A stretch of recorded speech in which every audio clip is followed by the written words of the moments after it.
Welcome, everyone. I'm so excited that you're here. My name is Chris Lonsway.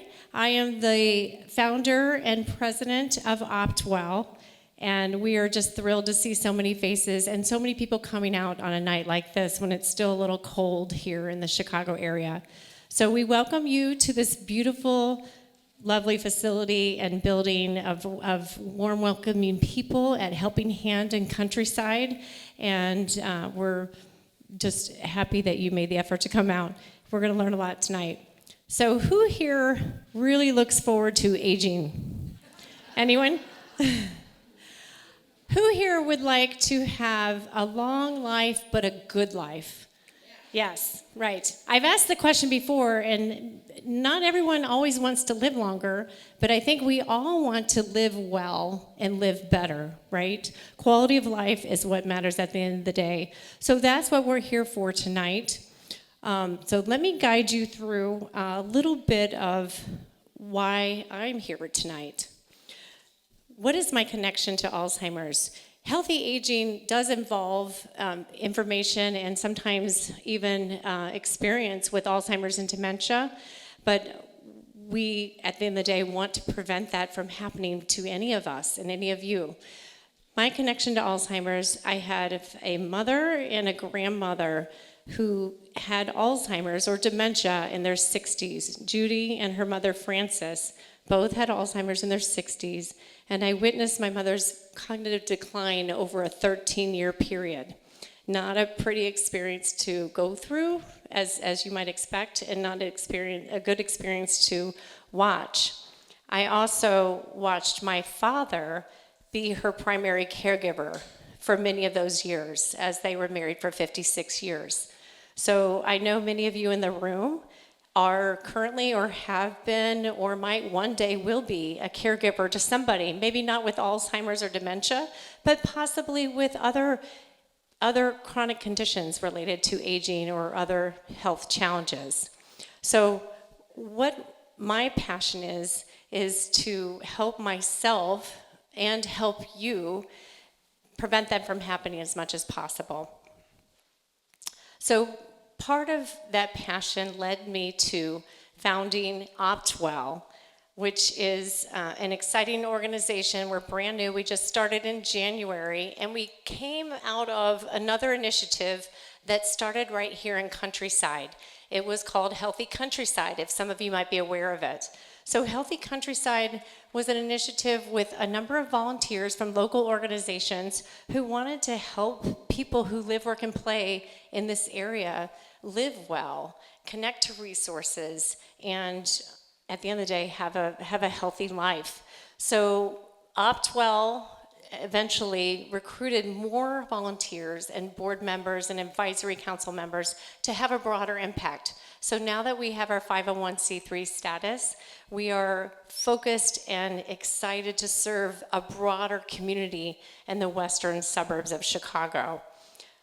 Let me introduce you to why we came up with our name and our tagline and what is our mission. So OptWell, thank you ChatGPT. Opt stands for opting in or optimal, and well stands for wellness. We want to help you and ourselves reach optimal wellness at any age in our lives.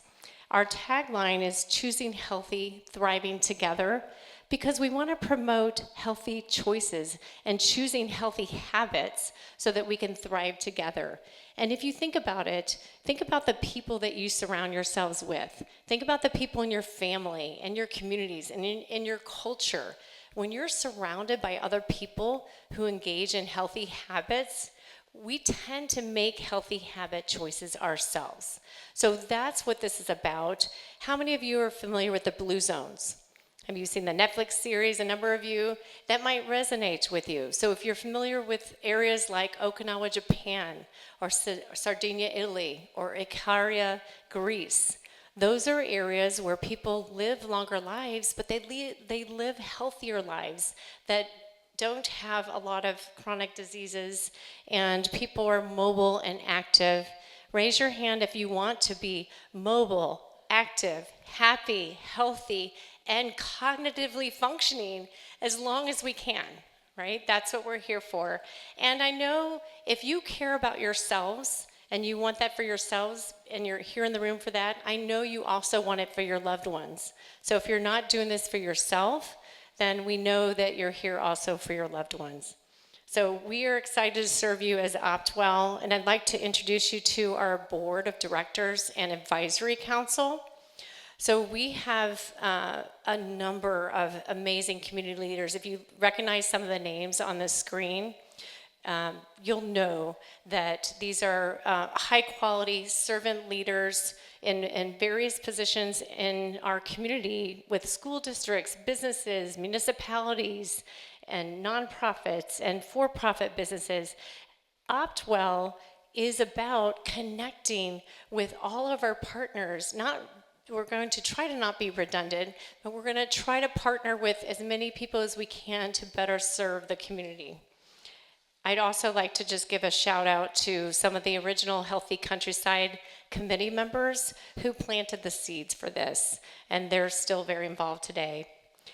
We'd also like to thank our sponsors and our partners who are critically important to putting on an event like tonight.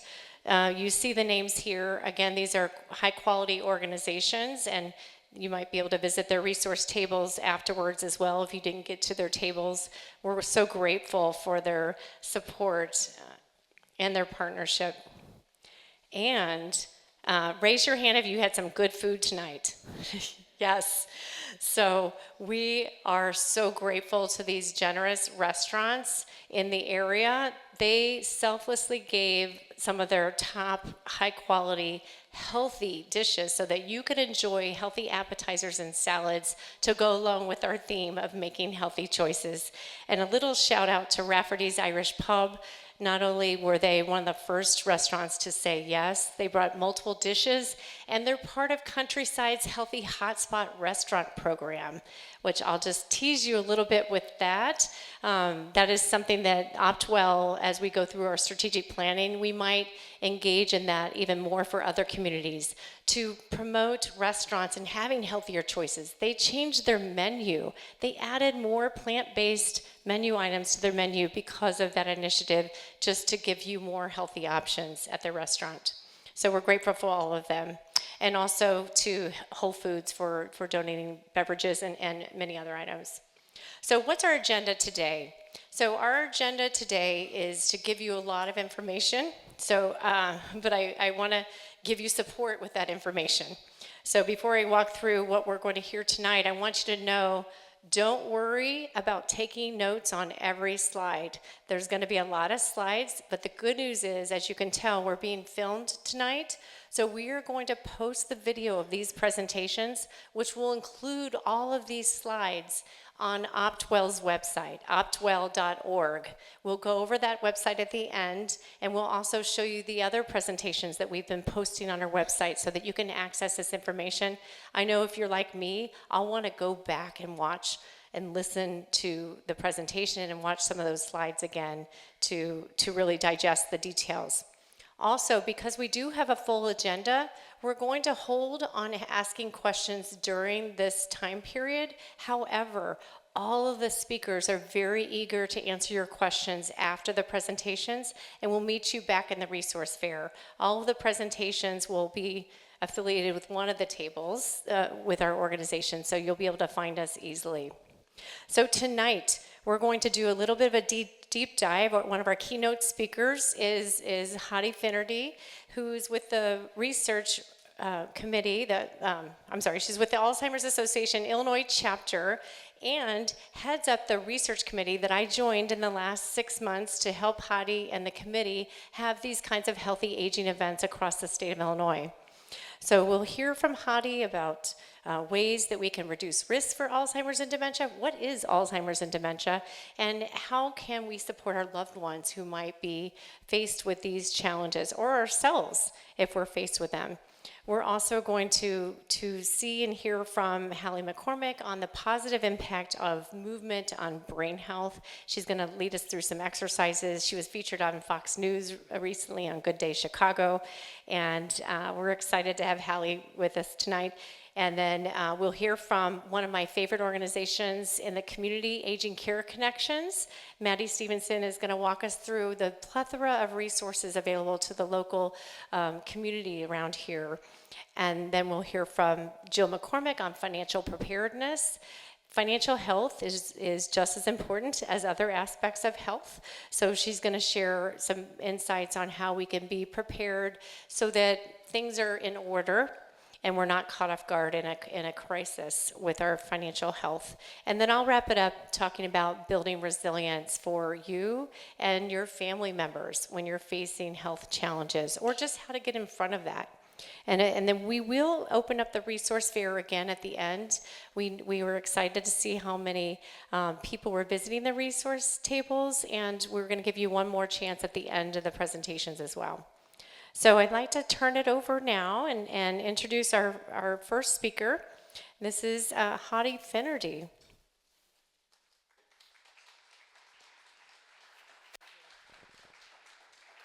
Oh, thanks. Good evening, everyone. Oh, is that loud? We're good? Okay. Thank you, Chris. So let's get started today. My name is Hadi, and I'm the Director of Community Engagement at the Alzheimer's Association Illinois chapter. And this program, I will go through some of, like Chris mentioned, what is Alzheimer's and what is dementia. But first, I always like to begin with this slide. Oftentimes, we are asked what our logo stands for. And you'll see here, just by the logo, it's a dual mission symbol that represents the abstract of the human head and the science. So, of course, the beaker and the science, and then our brain. The Alzheimer's Association leads the way to end Alzheimer's and all other dementias. So what we do at the association, and you'll see from our pillars on the bottom, we accelerate global research. We drive risk reduction. We will talk about those strategies later on in this presentation. We talk about early detection, and we're going to maximize quality care and support. When I'm talking about quality care and support, it's our support groups in the community. It is our 24-hour helpline, which has master level clinicians that can help with, of course, information referral, but also in those moment needs. So these are the things that we do at the association, and we'll hear a little bit about that today. So first I want to go through, we will hear about what is Alzheimer's, what is dementia, then we'll talk a little bit about early detection and diagnosis and why that is so important, and then treatment options, because right now we are in the era of treatment. So what does that look like? And then risk reduction, I think everyone's favorite topic, and then Alzheimer's Association initiatives. So getting started, I always like to start with the facts and figures report. Now these are our 2024 facts and figures. Our 2025 facts and figures will actually not be released until June, but for now this is what we know. Over 7 million Americans are living with Alzheimer's, just over 270,000 just in Illinois. So this is a growing disease. 1 in 5 for women for the lifetime risk of Alzheimer's at the age of 45, and 1 in 10 for men. You know, so we'll see different populations higher at risk. Here you're going to see older Black Americans are 2 times as likely to have Alzheimer's or other dementia, and then older Hispanic Americans are 1.5 times likely. So with the facts and figures report also comes something called our special report. In this year, this special report focused solely on our caregivers. So 70% of our caregivers felt very stressed out when they received a diagnosis of their loved one. Many didn't know where to turn. So the special report focused on dementia care navigation services, helping individuals with the disease and those that are living with the disease and individuals that are caregivers, taking them from really point A to point B with medication management. It could be caregiver support groups, what doctors. Oftentimes, you know, caregivers say that they feel very isolated. I was a caregiver to my grandma who was diagnosed at the age of 69, and she lived with this disease for 15 years. When my grandma was diagnosed, my mom was 37. So often she said, I had no one. So we, of course, don't want people to feel that way. Now, with a show of hands, what is the difference between Alzheimer's and dementia? Does anybody know? Who doesn't know the difference? Okay, so I'll tell you. Now, you're going to see the umbrella term, right? I like to describe it as your list of symptoms. So these symptoms can be anywhere from navigation. Let's say someone gets behind the wheel of the car and they say, I'm just going to run up the street to the grocery store, and now they're 80 miles out of the way and they're lost. That is a symptom. Or there can be another symptom of repetition, right? The first thing that goes is our short-term memory.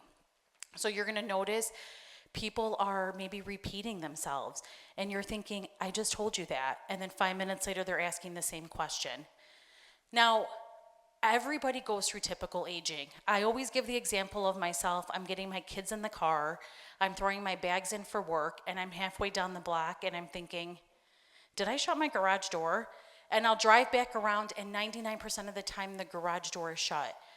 We will experience typical age-related moments. How many of us walk into a room and we think, why did I walk in here? Most of us, right? And then we have the ability to retrace our steps. But here, for some individuals, they can walk into the room and think, I don't know where the object is. My grandma would walk in and out of her bedroom looking for her gold watch. Some days it was underneath her pillow. Some days it was underneath the kitchen sink. But when we would give that to her, you stole that from me, because she couldn't retrace her steps. So when I say dementia, these are these list of symptoms I'm touching on briefly. It is not a normal part of aging. So years ago, they would say, oh, the person's going senile, or they have hardening of the arteries, and they would say that that was normal. This is not normal aging. Yes, as we get older, we will experience some typical age-related moments, but this is more severe enough. It is disrupting your daily life. So if you have driven for 40 years and one day you're holding your car keys and you're thinking, what am I doing with these? That's something that's severe enough. Now, Alzheimer's is the most common form of dementia. So this is 60 to 80% of cases is Alzheimer's disease. The only way to truly know is by getting a diagnosis, which we'll talk about shortly. But not everyone with cognitive decline has dementia. So some cases of cognitive decline are reversible. Now, when I'm speaking of those, depression, thyroid abnormalities, substance abuse issues, vitamin deficiencies, when someone talks to the doctor about this and they get treatment, they can go back to normal cognition. So not everything is Alzheimer's or dementia, and I always encourage people, be an advocate for yourself, because these things are real, and oftentimes they display those signs. Now, the hallmarks of Alzheimer's, you're going to see our plaques and our tangles. These are the two hallmarks. I like to say in a brain, it's like a neuron forest. It has signals that bounce back and forth to each other, telling us when it's time to walk, when it's time to talk, when it's time to breathe. In an Alzheimer's brain, these branches of the neuron forest, they start to break down. So at the end stages, oftentimes people are wheelchair bound, maybe they're bed bound, maybe they become nonverbal. So the body and the brain start to shut down. And you'll see here the healthy brain versus the brain that has advanced Alzheimer's. There's a lot of shrinkage to the brain. Now, Alzheimer's disease is considered a continuum. So what does that mean? Everybody starts off asymptomatic. No symptoms, but biological changes can be occurring in the brain up to 20 years before symptoms start. So anyone can be on this journey from 2 to 20 years, but on average, 8 years. So the tricky thing about this, every individual is different. So what was with my grandma might have not been with Chris's grandma or her mother. So that's one thing that's difficult with this disease. Now, when someone's asymptomatic, we don't see changes, but sometimes like a traumatic event can ignite the symptoms, and now we're starting to see some drastic changes. If individuals have MCI, which is mild cognitive impairment, this is an early stage biomarker. Now, some individuals that have MCI will develop Alzheimer's, but not everybody. So with MCI, again, it's early stages. Most are very independent. Most are still driving, working, but we're going to see some noticeable changes, but not that extreme. If they phase through to the next phase due to Alzheimer's, they will go through these next stages, which is mild, moderate, and severe. Oftentimes people hear of it as early, middle, and late stages. So in the early stages, things are very sudden. Like I mentioned, they might stop in the middle of a sentence and think, what was I going to say? And then they might not carry on. Or we're seeing a lot of repetition. Or they might reference, oh, this is my hand clock instead of this is my watch. Now, when we move into moderate, symptoms will interfere with daily activities. Here, we're going to notice something as simple as getting dressed, the individual has a problem with. Maybe zippers or buttons, they can't do that anymore. My grandma, we always put her clothes out, and some days she would put her underpants over her sweat outfit. Or some days she would come out and say, what am I supposed to do with this? Because she couldn't figure out the zippers. So we just started buying her sweat outfits where she could just put over her head and then just pull up. Or choices. So let's say it's time to have lunch and you tell someone, oh, you know what, would you like a grilled cheese sandwich, a turkey sandwich, or how about ham? And then they might say, well, I'm not hungry. Well, those are too many choices. So now we might have to just eliminate the choices and then just bring them the sandwich. And then we have our severe. So here, symptoms interfere with most and all daily activities. We're going to start to notice that they're kind of sitting to themselves. They're becoming maybe nonverbal. We might start noticing a lot of sundowning. So when the sun goes down, we'll notice that maybe the individual is getting anxious, agitated. The winter months probably are horrible for individuals with sundowners. So here, oftentimes, they're very secluded. They just sit to themselves. So it's important to know that we can't tell when there's not a time limit. So someone can't say, oh, you're going to be in the early stages for 2 years and then the middle for a year. Again, everyone will be different. So now we're going to move into early detection and diagnosis. Here, with medical benefits, it's important because individuals with an early diagnosis have access to these current treatments that are out there right now. They have the opportunity to participate in clinical trials, and they have a chance to prioritize their health as well and start to make those healthy lifestyle changes. Of course, there's emotional and social benefits. Here, I like to say when someone gets a diagnosis early on, they can still take part in their care, right? What does my future look like? Am I going to live with maybe my adult children? Will I move into a memory care community? What does that look like? So it gives them time to get all of their finances, their paperwork in place. And then, of course, financial benefits. And I'm not going to talk a lot about this because we have Jill here from Edward Jones. Now, how is Alzheimer's currently diagnosed? So many years ago, it used to just be a paper and pencil test. Well, we have, I like to tell you, advanced since then. And now we can diagnose with 100% accuracy. So there's not just one single test. So someone can't walk into their doctor's office and say, can I get a diagnosis? And then it's just one test and they walk out. When someone gets to this point where they're seeking a diagnosis, oftentimes they come with a family member or a friend and then themselves. And the doctor will interview the person that's experiencing some of the changes just to see maybe it's depression, maybe they have a urinary tract infection, maybe it's medication side effects. And also, they will talk to the person, the family member or friend, and see. Most of the time, families have started writing down stuff in their journal, and then they will be ready to go on some of the incidences that they see. They also will look at current and past medications, maybe vitamins that people are taking, and then they're going to move into the mental status exam.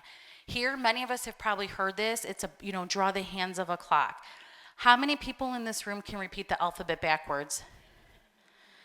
Yeah, that's one of the questions that they actually ask. Someone said that to me, and I was like, I tried it just to kind of challenge my brain, and I got in the middle of the alphabet, and I'm like, I had to start over again.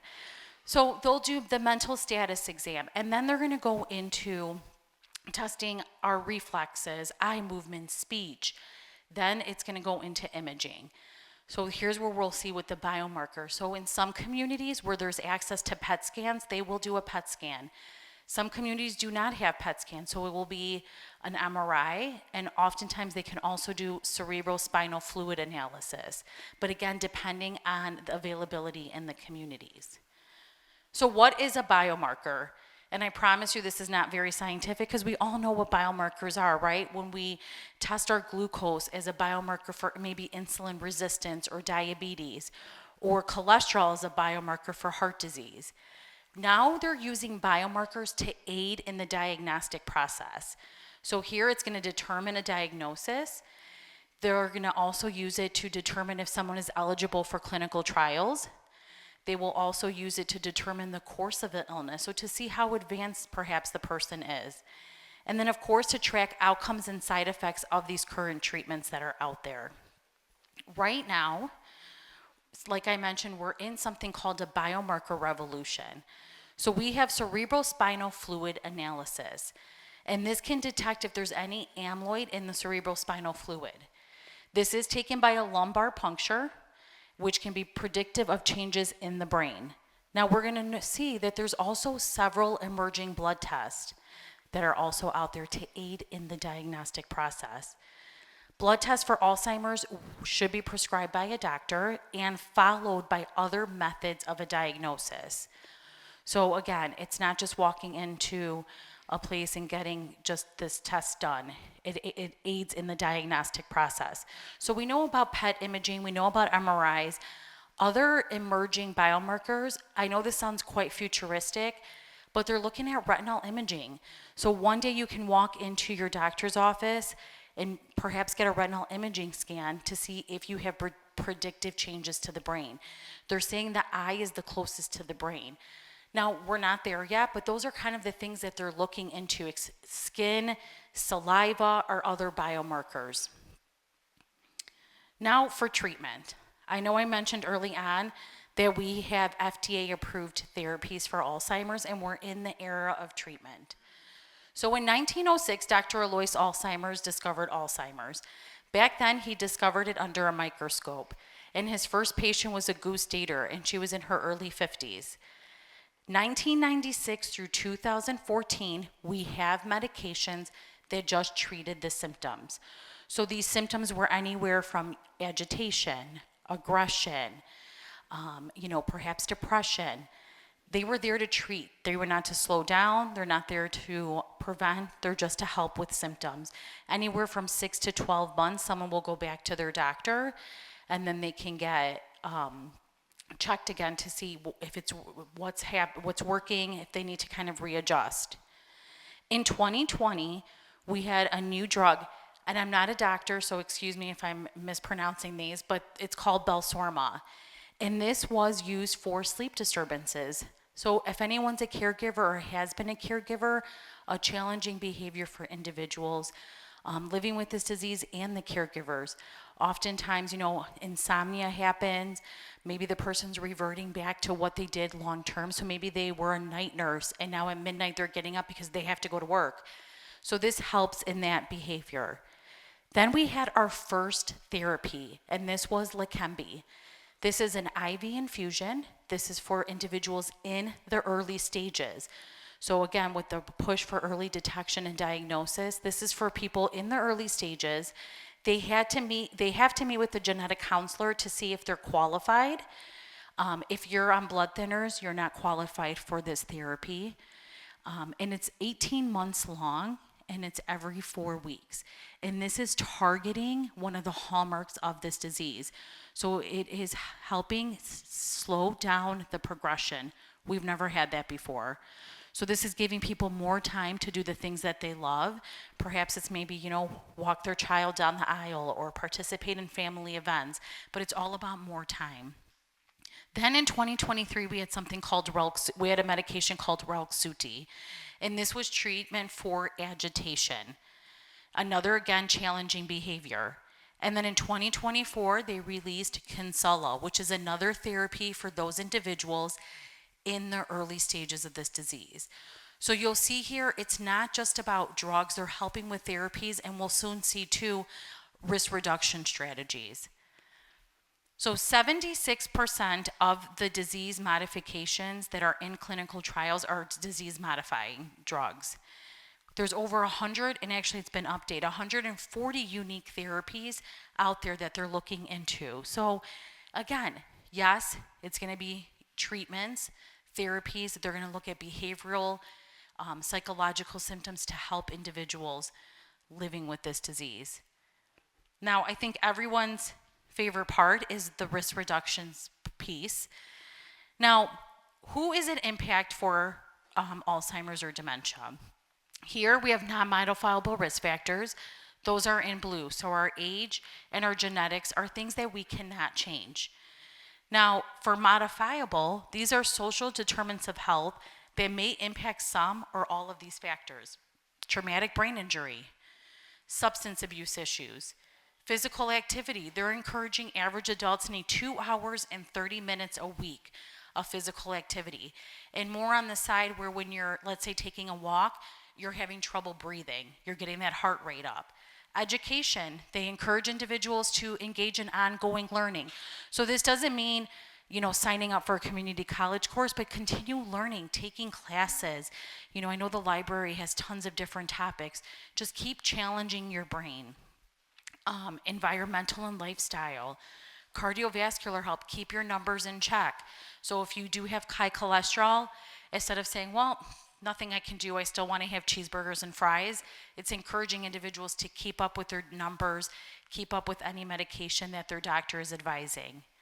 Sleep, it's not a myth. 7 to 9 hours of sleep is what they are suggesting. So they're saying that individuals need to go into that REM sleep, that really deep sleep, and to cycle through it 4 or 5 times through the night. How many people do that now? Good, a couple of hands. How many people get more than 7 hours of sleep? Okay, some of us. And then diet. So right now they're focused on the Mediterranean diet, the MIND diet, and the DASH diet, which is dietary approaches to stop hypertension. Why is this important? It's not a myth. We've all heard shop the perimeter of the grocery store, not inside the aisles. So processed food puts us at a higher risk. We just heard at the Alzheimer's International Conference last year that processed red meat, if you have it 2 times a week, you have a 14% increased risk of developing dementia. So when I talk about that processed red meat, it's like salami, bacon, sausage. So diet's really important. So they're, of course, leaning into berries and olive oil, so a tablespoon a day. Avocado's a healthy fat.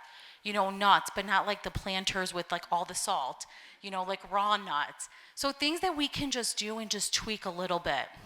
And then of course, cognitive and social engagement. We know people do not do well in isolation.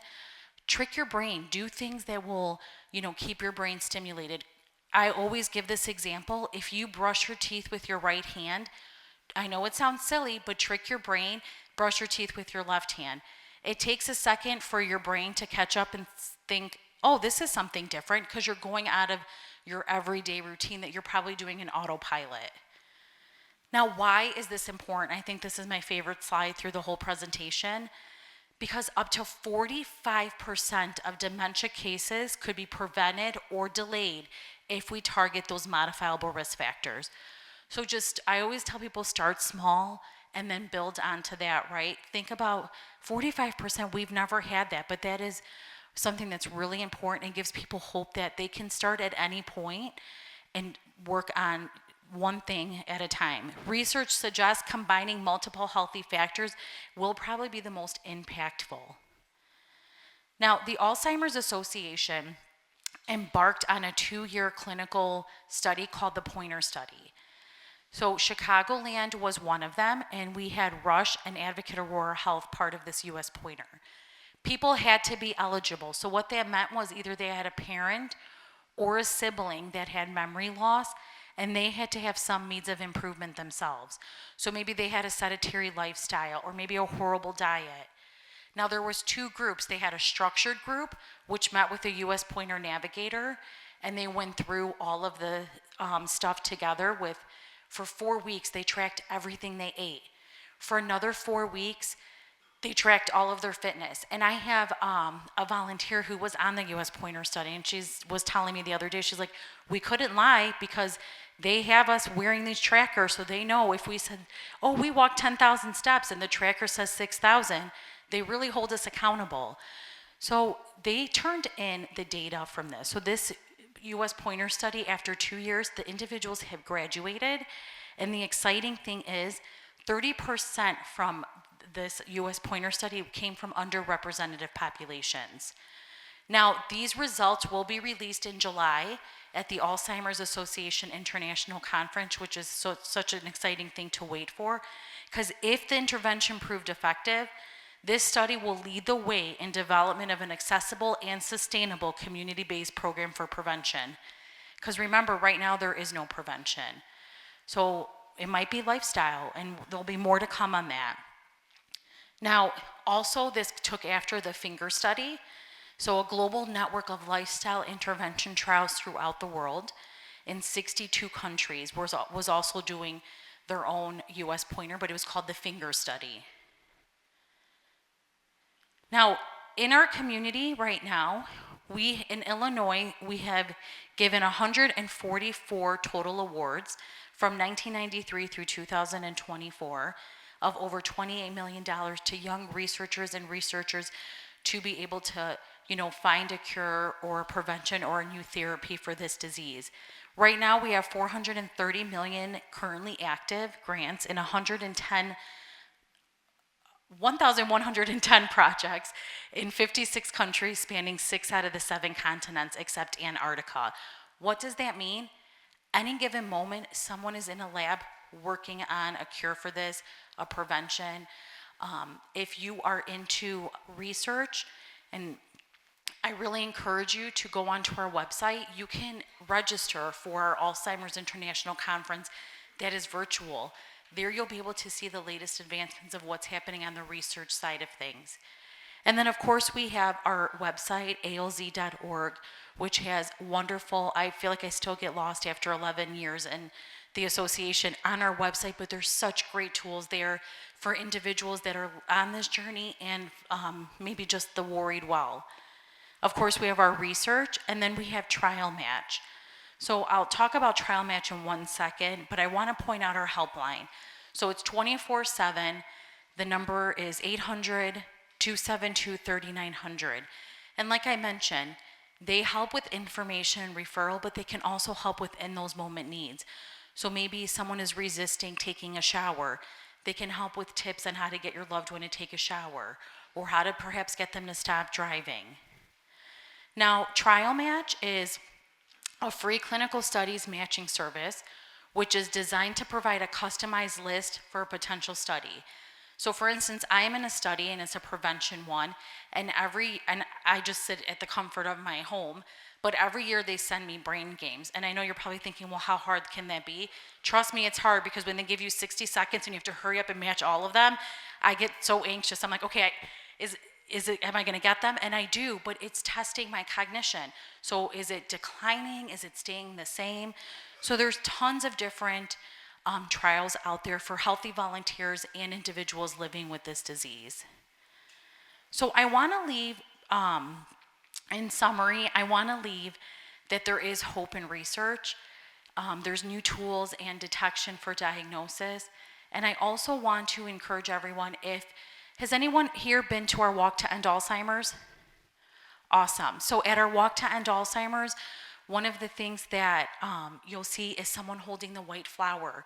What the white flower signifies is our first survivor for this disease. So it's a very powerful flower ceremony. One day I hope that we will get there, and I know we will. So thank you. If you are interested in joining us for walks, stop by our Alzheimer's table. We have a lot of walk information, and thank you for your time. Thank you, Audie. That was such an informative presentation. We're so grateful to have you with us. I also wanted to introduce someone that I neglected to introduce before. This is my sister-in-law, Karen Lonsway, who's our American Sign Language interpreter. And anyway, she's living the healthy habits. She lost 135 pounds on her own naturally. She gave me permission to say that. So anyway, I'm just so proud of her. And she's using, I can't imagine how much brain work it takes to do what she's doing right now as the presenters are presenting. So we have our next speaker, and I'm so grateful for all of our speakers. Our next speaker is Hallie McCormick. She's a tennis teammate of mine, and she's also on the advisory council for OptWell. And I'm just thrilled. She can tell you more about her background, but I know, thank you, Hadi, for hinting at some of the things that Hallie is going to tell us about. Thank you. Thank you, Chris. Hi, Hi, everybody. I'm really honored to be here today, and I was honored to ask to be here. So I'm going to be talking about the positive impact of movement on brain health, but I'll reintroduce myself right now. So as she just said, I'm Hallie McCormick. I'm a group fitness instructor. I'm a personal trainer. And as of recently, I'm an Alzheimer's fitness specialist, and I'm the creator of Brain Body Fitness. Brain Body Fitness is a class that I created after I received my certification, and what we do is brain challenges in conjunction with a movement or exercise piece. And I'm going to dive into that a little bit later in my presentation. Before I move to the next slide, if you are able, I would love for you to get a chance to stand up right now. We spend so much time sitting. We spend so much time sitting. We spend so much time in this position, right, in what's called flexion, flexing our spine. And what that does is it closes off or shortens the muscles in the anterior part of our body, right? And that can create a lot of physical pain, and sometimes even it can create a lot of emotional pain. So what I'd like you guys to do is just roll those shoulders back, take a breath, one more time, roll those shoulders back, and feel that nice stretch in your chest. I'm not going to be able to do it with both hands, but if you could, I would like you with both hands to open up that chest, even open up your fingers and open up your palms.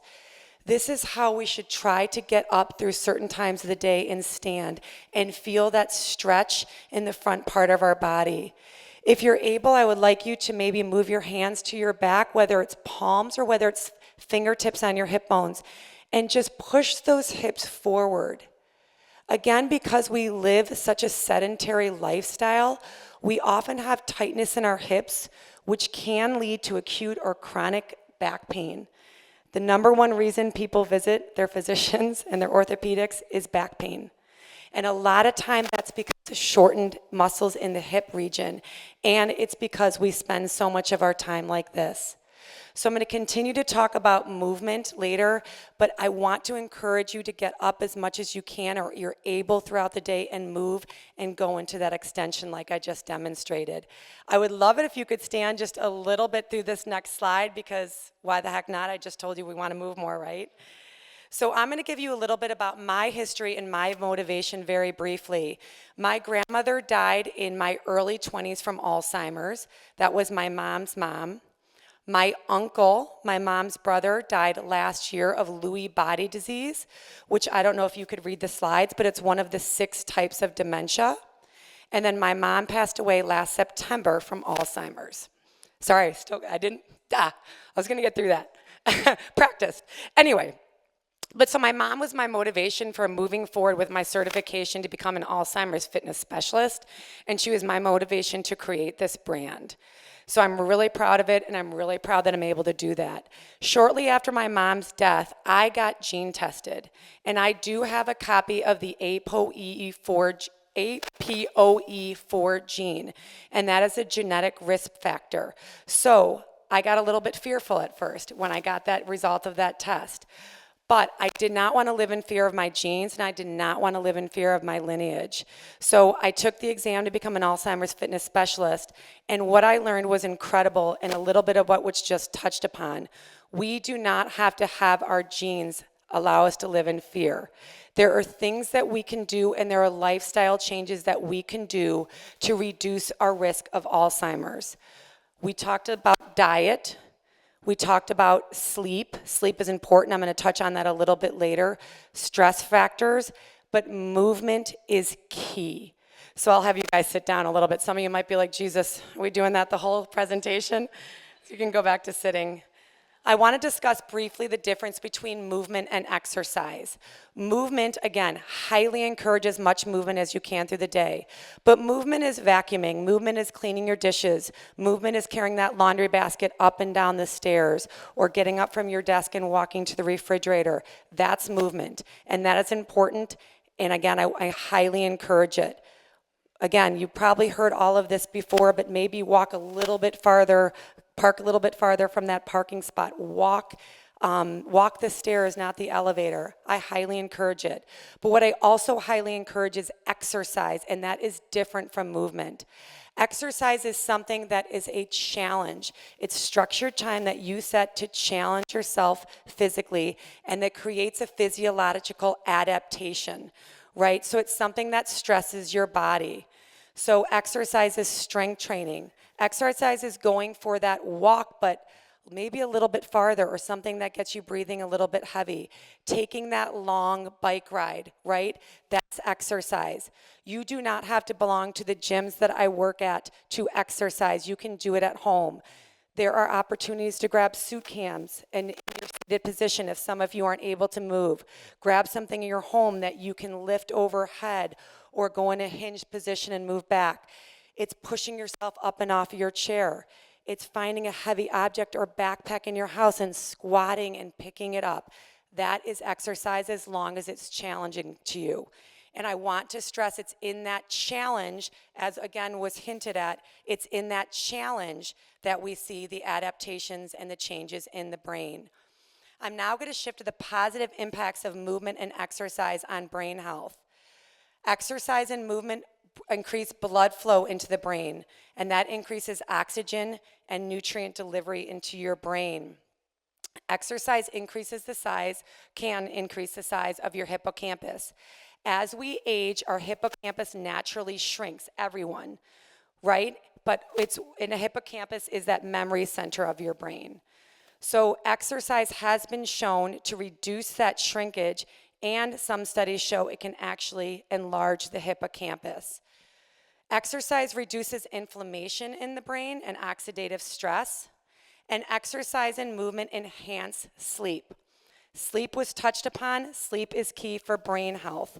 We want to try to aim for 7 to 9 hours of sleep, and it's at that sleep, that REM sleep that was discussed, where short-term memories turn into long-term memories.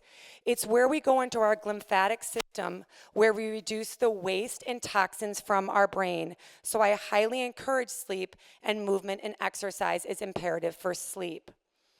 Movement and exercise feeds our brain essential neurotransmitters and what's called BDNF. I'm just going to talk about a few of them. Neurotransmitters that are released in the brain during exercise are serotonin.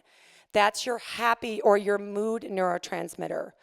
Dopamine, which is your reward or your motivation. Some of you might hear of that as a runner's high. If any runners are here, that's when you are increasing, you get that feeling in your brain of, I can keep going. That's the dopamine rush in your brain. Acetylcholine is another important neurotransmitter that's actually released during a muscle contraction. So when you're strength training, when you're doing some exercises that require coordination or motor skills, and that acetylcholine is important for learning, memory, focus. And BDNF stands for brain-derived neurotrophic factor. What that is a protein found predominantly in the brain that is essential for neural growth, maintenance, and survival. It's imperative for neuroplasticity. It allows to grow new neural connections. So exercise is imperative for that release of BDNF. So what I do in my class is what was also discussed in the previous presentation. I do movements with a brain challenge that, again, will trigger the release of those neurotransmitters and BDNF. So they can be things like squatting, going down and up, but every squat, I'm going to start at 4. I'm going to then maybe add up 4 to 8, and then I'm going to maybe count to 72 while I'm doing those squats. If you're sitting in a chair, you can do the same thing, overhead raises. Maybe start at 3 and count up. If you're just going for a walk on your own, this was also touched upon, Maybe walk, don't just walk. Listen to something where you can learn a new language. Maybe count backwards by 3. Maybe say the alphabet backwards. We do that in my class. I have a couple class participants. That's hard. But it's with that challenge that the change in the brain happens, and it's only with that challenge. So again, some things we do in my class, we go into a wall sit, and we'll say the alphabet but skip a letter. Or maybe I'll have everyone go around the room and give me a noun that starts with that letter. Again, anything you can do to challenge your brain. Some things we also do is we use objects. And again, I know I'm talking fast. I'll be at the resource table. But these are things that you can do at home. Maybe try to balance on your non-dominant leg. Even if that's a challenge, great. Just start there. And then as you get better and better, let's see if I can do this with the mic and the audience and the lights. I got it, right? You can go on your non-dominant leg and toss with your non-dominant hand. Oh, look at that. Thank you. But then, or going for a walk, what I highly encourage is walking and tossing an object. That visual reactivity and that hand-eye coordination are going to be imperative for, again, getting more bang for your buck and that neurotransmitter and BDNF release. Okay, she's coming up, but one more thing. On this tennis ball, I've got these numbers, right? Just even toss the ball while you're moving. Look at a number. I've got a number 3. Look at the number. I've got a number 9. I'm going to add 9 to 3. Look at the number. I'm going to add 3. I don't know what I'm at because I'm talking fast, but you get the gist. There are things that you can do at a brain challenge with your movement. Thank you. All I ask is that you train today to protect tomorrow. We can reduce our risk of Alzheimer's and other dementias if we create some lifestyle changes. So thank you so much. I'm at the resource table where I have more information. I'm honored to be here. Thank you. Bye. Thank you, Hallie. I hate to give anyone the hook because everyone is so good, but we want to make sure that we get out here on time tonight. So our next presenter, I'm excited to introduce our next presenter, Maddie Stevenson, who's with Aging Care Connections. And very briefly, how many of you like to ask for help? Not many of us like to ask for help. We're going to talk about this a little later. But when my parents came to visit from Texas, they were in Texas, they came to the Chicago area. My dad was my mom's caregiver and didn't want to tell anyone about my mother's Alzheimer's. He didn't want to face it or acknowledge it like a lot of us don't want to. So it was Aging Care Connections in this area who had a phenomenal support group opportunity that I took my parents to. And for the first time, my dad opened up as a caregiver with other caregivers, and my mom, who was in early stages of Alzheimer's, was with her other friends that she met that day, who had a lovely lunch together, and it was because of Aging Care Connections that opened up the door for my dad seeking help. So I'm grateful for this organization. I'll turn it over to Maddie. Good evening, everybody. Thank you, Chris. Thank you, Helping Hands, for allowing us to take up space tonight. But my first experience with Alzheimer's was 20 years ago. My mom, including herself, there were 10 siblings in her family. My grandmother started out with the symptoms. 20 years ago, my uncle was diagnosed at 52.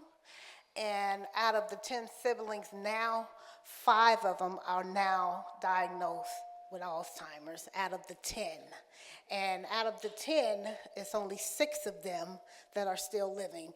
My mother, who is now turning 73 next month, started exhibiting symptoms, but we have yet to have that discussion with her. So, you know, it's happening, and it is kind of genetic. So it is something that, you know, me and my sisters, because there's 6 of us, are all now looking into and probably taking serious.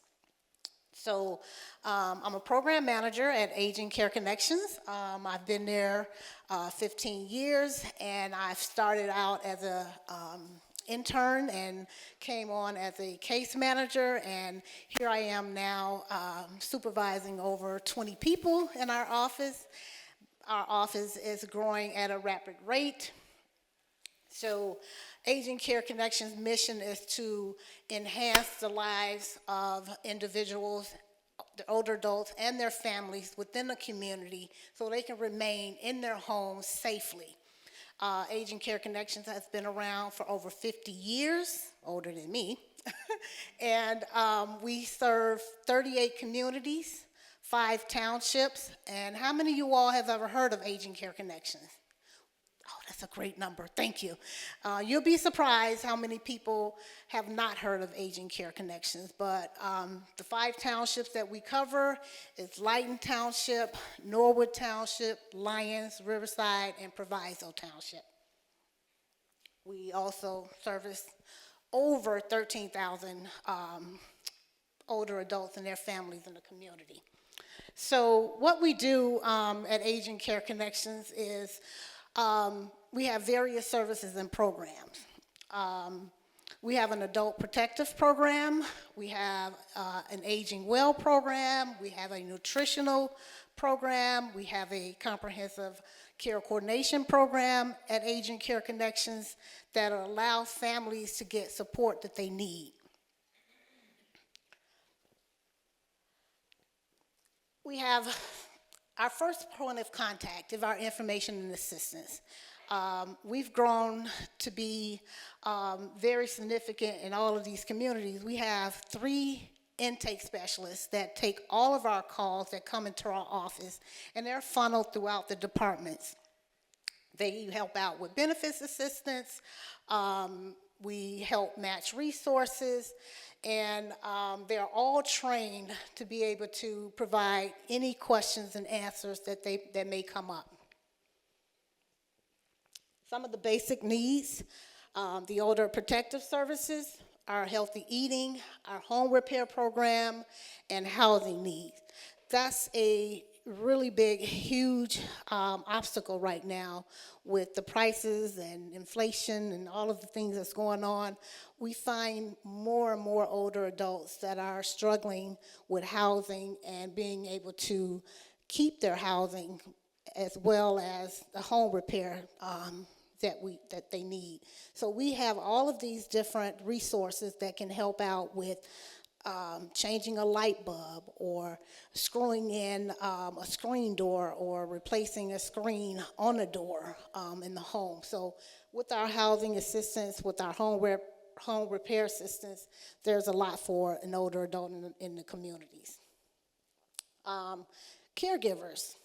We identify caregivers, whether it's grandparents and whether it's a caregiver that's caring for a spouse, a neighbor, children, adult children caring for parents. I'm a little emotional because I was a caregiver to my husband 2 months ago. I lost him 2 months ago.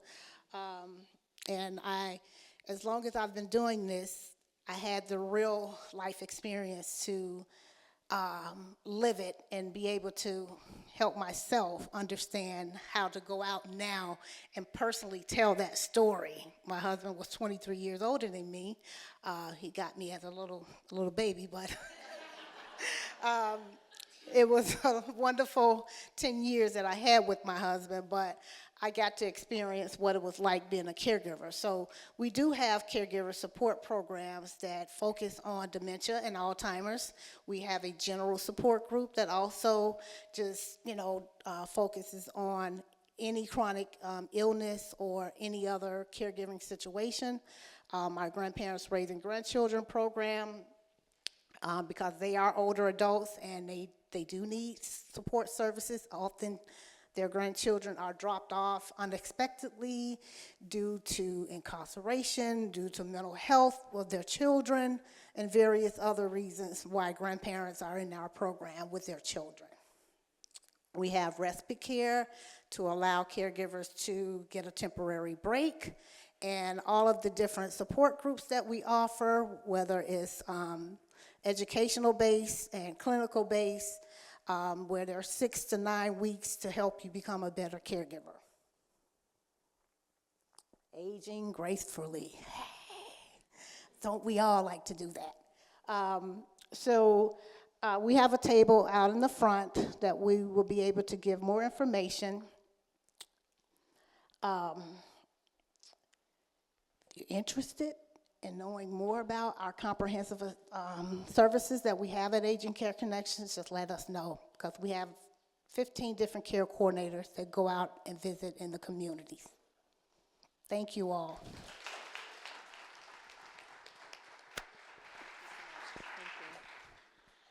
Thank you, Maddie. And I'm sorry about your husband. And kudos to you for helping the rest of us during this time. We really appreciate it. Yes, I mean, that's incredible. Our next presenter is Jill McCormick. I just want to say a few words about Jill before she steps up here with me. So Jill is one of our board members at OptWell. We're very excited for her to be here, and she'll tell a little bit about her story of health, right? So Jill is an active community leader in this area, and she's going to talk about something that's not so fun to deal with. It's the financial preparedness. Many of us, I know I'm in this situation now, and many of us have been in that situation where we're either trying to get our own finances in order, or those of our parents or relatives in order, just to make sure that we have enough to help us live that high quality life that we and our loved ones want to live. So we're going to pass it on to Jill. Thank you. Hi. So I'm Jill McCormick with Edward Jones. I'm going to start out by being a little bit vulnerable. My mouth might get dry. I have type 1 diabetes. I've been living with this for 41 years. My blood sugar is a little high tonight because I recently had a little stomach thing. Not too recently. But my blood sugars are still a little high. And I don't know, I just thought this was an okay time to be a little vulnerable, because I think we all are. And so thank you if my mouth gets a little bit dry. So I'm going to start out just by saying that I just want to have a conversation with you about how to prepare financially for aging. How do we keep track of and maintain our financial health as we age? As we just heard, long-term care is a real thing. We have caregivers in the room right now. And the cost of caregiving is a real thing. So we're going to talk a little bit about that stuff. You'll know why I have an umbrella in a minute. The title of my talk today is Plan for the Expected and Prepare for the Unexpected. So now you might know why I have an umbrella. First, planning for the expected. What are two things that we can all count on in life? You guys know this answer. Yeah. I'm not going to talk about taxes tonight.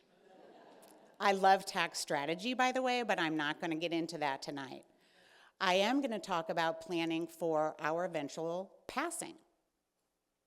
Preparing for the unexpected. Now, this is where my little umbrella comes in.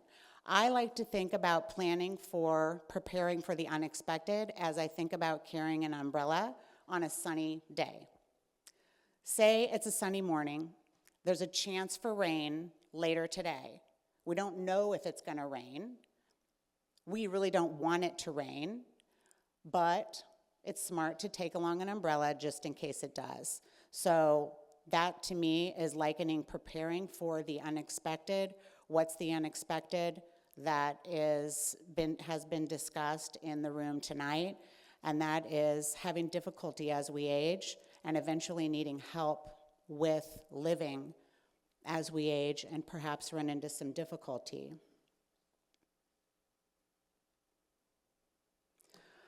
I'm gonna give you guys a chance to train your brain a little bit, and I'm gonna start off with the box on the right. So, insurance and care options. I'm gonna talk right away about long-term care insurance. 70% of us in this room, statistically speaking, will need some sort of assisted care in living in our lifetime. The cost of long-term care and assisted care in this area ranges from $7,000 a month to $12,000 a month. So that's assisted care communities all the way to a private room and a nice nursing home. The average long-term care event or experience is 2 years. So how do we prepare for that? We have 2 ways to prepare for financially affording long-term care assisted living. Number 1 is to self-insure.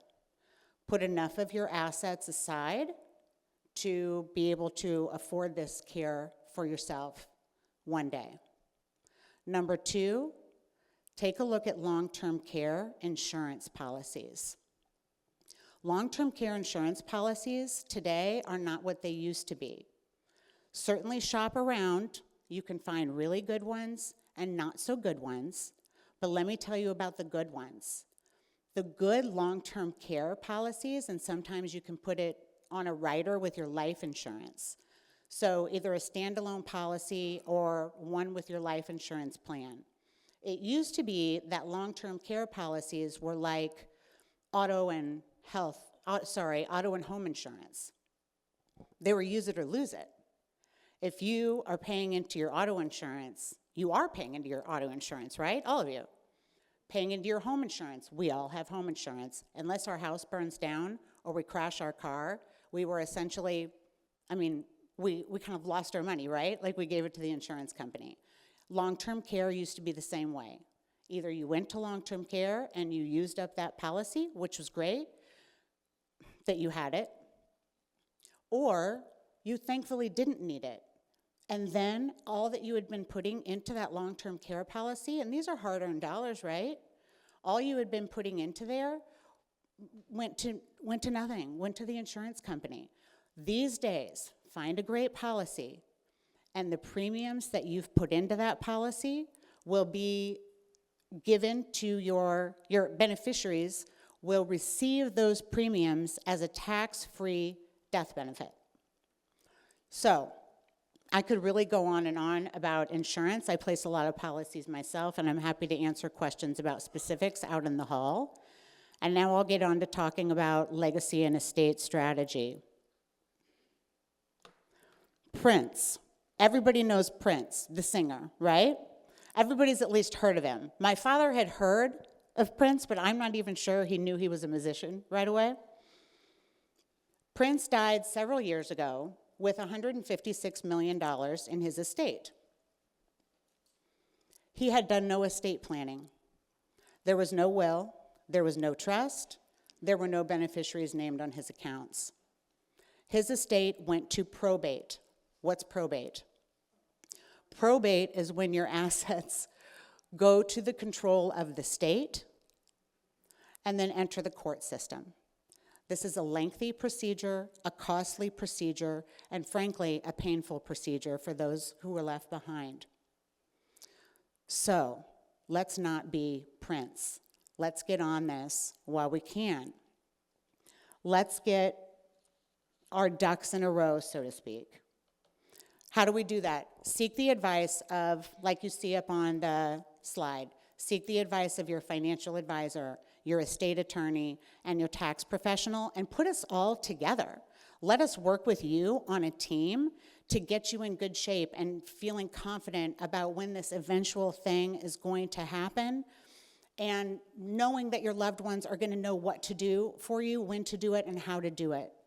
Let's take a look at a few of the things that an estate attorney will help you with. I'm not an attorney. I work with them, and I work with them enough to speak on it. I have good attorneys that I can refer anybody to. Set up a medical directive. That is an outline that will be given to your healthcare team, and it will illustrate what you would like to have happen for you if you are unable to say for yourself. So if you are incapacitated, please have your financial and healthcare powers of attorney in place. These are individuals, or can be one individual that you trust, who you have expressed your wishes to, again, to carry out on your behalf, or if you are unable to handle your own finances or handle your own healthcare decisions. Trust or a will, which one should I have? Let me tell you the difference between them as put by an estate attorney friend of mine. A will is a wish, a trust is a contract. When you write a will, you are ensuring that your wishes will go through probate and through the court system. When you write a trust, you will have your team behind you who is helping ensure that your wishes get carried out. It will not go through probate. All right? That's the difference there. Scams and fraud. This is something that you guys probably know is very prevalent and relevant these days. I'm going to tell you a quick story. I have a friend whose grandpa lost her grandma. After some time, he wanted to make some social connections, and he did. He was a savvy grandpa, and he got on social media. He did make some connections, and in fact, he got a girlfriend. Now, he had not met this girlfriend in person. They became to have a trustful relationship with each other. She needed a loan. He gave her a loan. He didn't see her or his money again. You guys, that was not only financial abuse, but that was emotional abuse. Can you imagine? Make yourselves familiar with the scams and fraud schemes out there, and then make your loved ones familiar as well. If you guys remember one thing that I tell you today, or that I encourage you to do today, talk with first yourself, ask yourself the hard questions, come up with your wants and wishes for the inevitable, and then have the hard conversation with your family and your loved ones. Have that conversation today while the sun is still shining. That's your umbrella. I'll be out in the hall if you guys would like to ask me any questions, and I'm so glad you guys are here tonight. Thank you.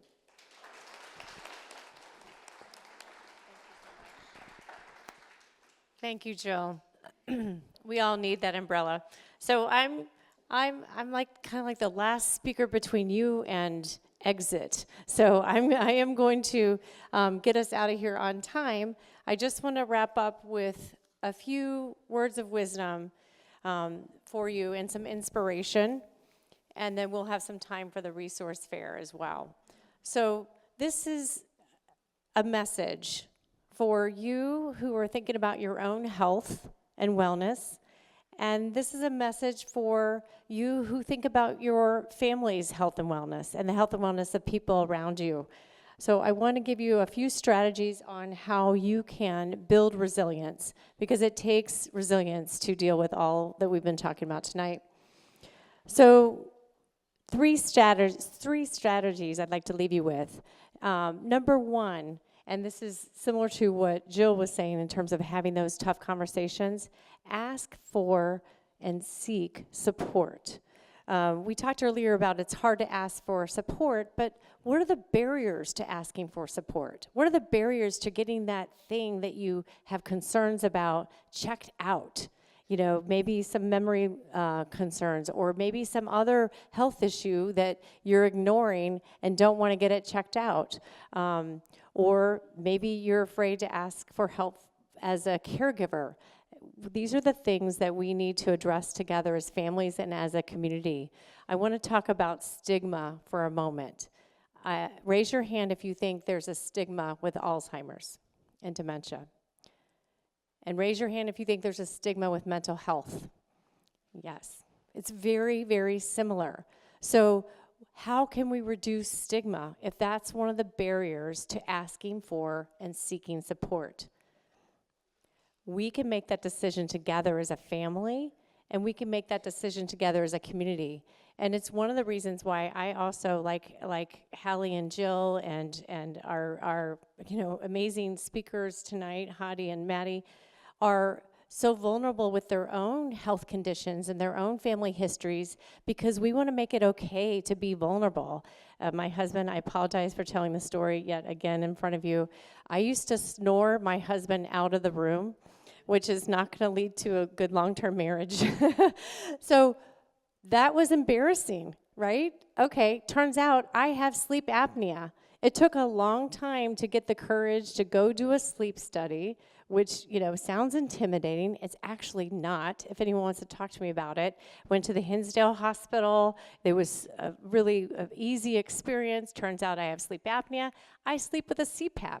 And I tell everyone when I get on a plane, I do a lot of travel lately, and I'm always telling the person next to me, don't let me forget my CPAP. And sorry, honey, we talk about CPAP stories because it's almost too much. I'm talking about too much. But I want to reduce the stigma of things like that. It's like 25% of Americans have sleep apnea. They just don't have a diagnosis. There's a huge gap in what ailments we have, and then people who are actually seeking help. Same thing with mental health. We have so many people walking around today with mental health conditions, but not a diagnosis and not getting support. So I just want to encourage you to think about, it being okay to ask for help, and it being okay as a caregiver to ask for help too. You need a break and some respite to be able to care for yourselves and for others. One example of that, I just want to shout out to the Alzheimer's Association Illinois chapter for yet again being so proactive. They noticed that, we know that 2/3 of Alzheimer's cases are women. 2/3 of caregivers are women.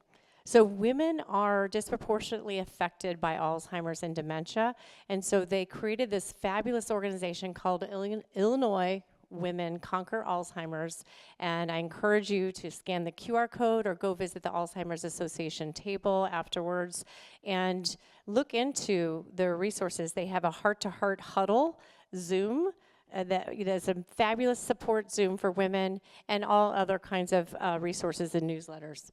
So family strategy 2 is to have patience and a positive mindset.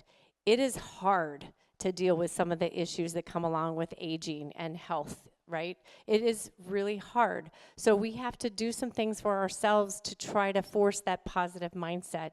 Movement and exercise obviously is incredibly essential. Some other habits we'll talk about briefly, but also we can choose radical acceptance of whatever we're dealing with and try to make the most of it. Very briefly, when my mom had moderate Alzheimer's, she didn't know where she was at any time. She couldn't use her utensils properly. She ate soup with a knife, couldn't cut her food, and sometimes embarrassed herself and the family in front of other people. So we took a risk of going on a 50th anniversary trip with my parents to Europe when she had moderate Alzheimer's. Not sure what would happen, but we all agreed as a family. My sister and I went on the trip too, and we agreed we're going to go in with a positive mindset. We're going to make the most of this trip, and it was the trip of a lifetime, and I'm so grateful because even though she didn't know where she was, she sometimes didn't know who we were. Thank you. She laughed, she danced, she had a blast, and you could just see it on her face. It was incredible. So family strategy 3 is, at the end of the day, let's focus on what's within our control. We can't control our genetics. Like Hallie, I also have one copy of the APOE4 gene, and for the longest time, I feared and just accepted, I'm going to get Alzheimer's, it's over. Well, guess what? Even with the gene, I know one of the authors, Jean Carper, who's in her 80s. She has a copy of the APOE4 gene. She wrote 100 Things That You Could Do to Prevent Alzheimer's. It's a great book. Now I think she has one that's called 101 Things You Could Do, because she's still writing. And she's in her 80s, and she's doing great. So there are so many things that we can do within our control, and I just want to give you some examples of them. On my website, chrislonsway.com, there's an Alzheimer's advocacy page that talks about those 14 modifiable risk factors and lots of links to the Alzheimer's Association and other resources. There's also, how many of you know what month is Alzheimer's Awareness Month? Does anyone know? November? I'll tell you. November, I know these people know. So my mother's birthday was November 1st. I don't think it's an accident that was the case. So on November 1st this last year, I wrote a newsletter about Alzheimer's risk reduction, and there's a lot of resources. This is also posted on OptWell's website. OptWell, so 5 healthy habits. These are very similar to the brain healthy habits that the Alzheimer's Association talked about, and there is a campaign that's about to be launched, and we'll share that information on OptWell's social media. For the state of Illinois, there's a brain health campaign that's about to be launched along these similar behaviors and habits that I'm excited about. So eating well, we talked about lots of examples of eating well, lots of leafy greens, blueberries, less meat. You don't have to be 100% plant-based, but try to get more nutrients into your diet.